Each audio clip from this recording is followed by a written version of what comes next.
Train থেকে এক বৃদ্ধর মৃতদেহ উদ্ধার ঘিরে চাঞ্চল্য ছড়ালো কাকিনাড়ায়। শনিবার সাত সকালে ঘটনাটি ঘটেছে ভাটপাড়া পুরসভার 11 নম্বর ওয়ার্ডের কাছারি রোড এলাকায়। জানা গেছে, এদিন পুরসভার সাফাই কর্মীরা ড্রেনের আবর্জনা সাফাইয়ের জন্য কালভার্ট খুলতেই মৃতদেহটি ড্রেনের মধ্যে পড়ে থাকতে দেখেন। এই ঘটনা এলাকায় চাউর হতেই চাঞ্চল্য ছড়িয়ে পড়ে। আমি কিছু দেখিনি, আমি দেখলাম কি নর্দমা পরিষ্কার করেছিল। যখন নর্দমা পরিষ্কার করেছিল ওই ব্যক্তিরা দেখেছিল, তো ওই দেখে বলেছিল কি কি এখানে বডি আছে, আর কিছু না। আমি যখন দোকান খুলেছিলাম তখনই ওরা পরিষ্কার করেছিল, তখনই ওরা দেখেছিল বডিটা। তারপর পুলিশ এসেছে, পুলিশ এসে উদ্ধার করেছে বডিটা। वो तो लग रहा कोई वृद्ध है, कोई लगता है गिर गया हुआ। हमारा नाम विकास शाह।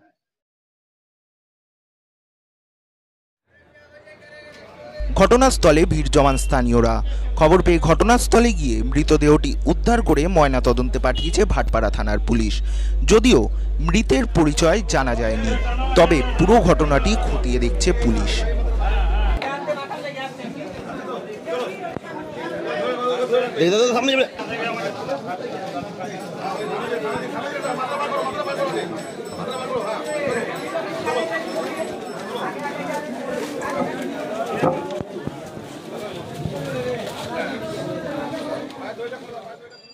সকালবেলা আজকে আমাদের 11 নম্বর ওয়ার্ডের স্টাফরা যখন ড্রেনে সাফ করতে আসে মিস্ত্রিরা, তখন ওখানকার ম্যানহোলটা খুলে যখন ও সাফ করতে যাচ্ছে দেখে পা দেখা যাচ্ছে একটা। তখন আমাকে ফোন করলো আমাদের স্টাফ, এখানকার স্থানীয় লোক। আমি এসে দেখলাম দুটো পা দেখা যাচ্ছে শুধু। তারপর আমি থানাকে জানিয়েছি, থানায় এসেছে, বডি রিকভার হয়েছে। বডি কোনো রকম অবস্থা নেই কি কার বডি এখন শনাক্ত হয়নি, ওই জানাজানি কার বডি আছে। আবার তদন্ত বিষয় আছে, পুলিশ তদন্ত করে দেখবে কার বডি, কার বাড়ির লোক, কোথাকার বাড়ি।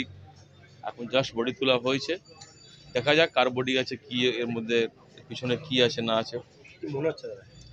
আমার মনে হয় কোনো রকম পড়ে গেছে, কোনো রকম সময় মতন পড়ে গেছে ড্রেনে কোথাও, সে ওখানে ও মৃত্যু হয়ে গেছে। আর সময় পড়ে গেল, রাত্রিবেলা কেউ দেখতে পারেনি, এ হতে পারে। এমন কোনো দেখে বডিটা মনে হয়নি কি কোনো রকম আঘাত ঘটনা ঘটেছে, কোনো মার্ডার করে ফেলেছে। হ্যাঁ, এলাকায় বডি হবে, কারো ওটা বয়স্ক লোকে মনে হয় বডিটা। আমার মনে হয় কি কোনো সময় রাত্রি ফাত্রি ওরা ড্রেনে পড়ে গেছে, কেউ দেখতে পারেনি, আর ও উঠতে পারেনি। ওদের আপনার নাম? Tarun Kumar Shah, ward number 11 councillor.